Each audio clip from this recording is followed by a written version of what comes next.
isi-celebrate natin ang ating second monthsary!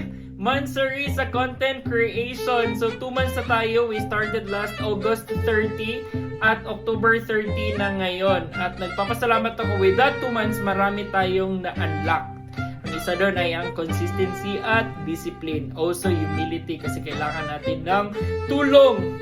We have to humble than ourselves na hindi natin kaya alone. At maraming salamat for those people who are watching my daily vlogs and also for those who are supporting me through reacting and also sharing. So hindi ko kayo nakakalimutan lahat and I know all of you guys and girls. Kaya thank you so much! Napakasimple lang nito dahil hindi pa tayo maka-afford ng medyo social na cake at saka nag-iwas din naman tayo sa sugar. Kaya ito lang yung binili natin.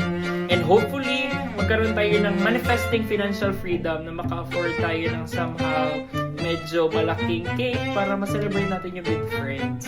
Ito, sasindihan ko na.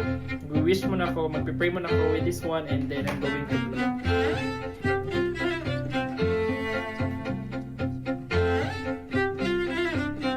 Yehey!